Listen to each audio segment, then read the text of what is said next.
লাইভ চলে, লাইভ চলে।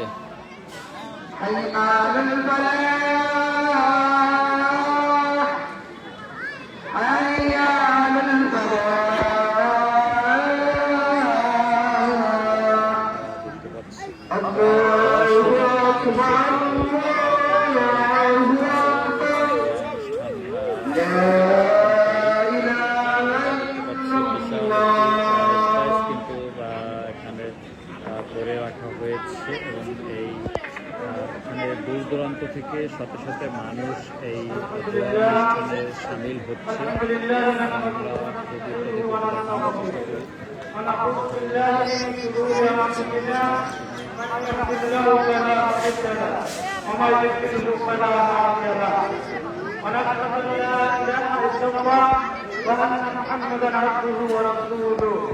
أرسله بالحق بشيرا ونذيرا بين يدي الساعة من يطع الله ورسوله فقد رشد ومن يعصهما فقد غوى أما بعد فيا أيها الإخوان في الدين أرشدكم الله المتين أدوا حقوق الإخوان المسلمين فإن النبي صلى الله عليه وسلم قال المسلم أخو المسلم لا يظلمه ولا يسلمه ومن كان في حاجات أخيه كان الله في حاجاته ومن فرج عن مسلم كربة فرج الله عنه كربة من كربات يوم القيامة ومن ستر مسلما ستره الله يوم القيامة متفق عليه. وقال عليه السلام والذي نفسي بيده لا يؤمن عبد حتى يحب لأخيه ما يحب لنفسه متفق عليه. وعن النبي صلى الله عليه وسلم المؤمنون كرجل واحد إن اشتكى اشتكى كله وإن اشتكى اشتكى كله رواه مسلم. وقال عليه الصلاة والسلام إن الله عز وجل يقول أنا ثالث الشارعين ما لم يخلو أحدهما صاحبه فإذا أخوانه فرقت من بينهما رواه أبو داود. وقال عليه السلام ملعون ضار مؤمنا ومقربه رواه الترمذي. وقال صلى الله عليه وسلم من خفض ضربة امرأة مملوكة فليس منا رواه البخاري.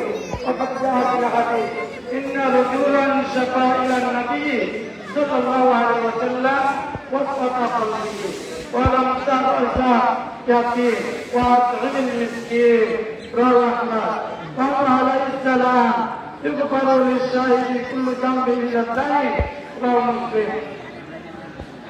وقال عليه الصلاة والسلام من سأله على رجل حق فمن أخره سأله في كل يوم صدقة رواه أحمد. وقد جاء من قال قال رسول الله صلى الله عليه وسلم من فرق بين الوالد وولده وبين الأخ وبين أخيه رواه ابن ماجه. وقال عليه السلام للمؤمن على المؤمن ست خصال يغض إذا مرض ويشهد إذا مات ويكتب إذا دعاه ويسلم عليه إذا لقيه ويصمته إذا عطس وينصر له إذا شهد وقضى رواه النسائي. نسأل الله العظيم أن يميتنا مؤمنين. بارك الله لنا ولكم في القرآن العظيم. أعوذ بالله من الشيطان الرجيم. إنما المؤمنون إخوة فاصلحوا بين أخويكم واتقوا الله لعلكم ترحمون.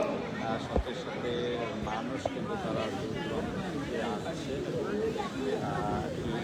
দোয়া কিন্তু তারা نحمده ونستعينه ونصلي على نبيه وحبيبه محمد وآله وأصحابه أجمعين. يا أيها المؤمنون فضل الله عليكم اعملوا الأعمال الصالحات واتقوا عن جميع المعاصي والذنوب واسمعوا قول الدار التقوى لنقبى وتوبوا إلى الله التواب واستغفروا إنه هو العليم الصواب واذكروا بكرة وأصيلا إن ذكر الله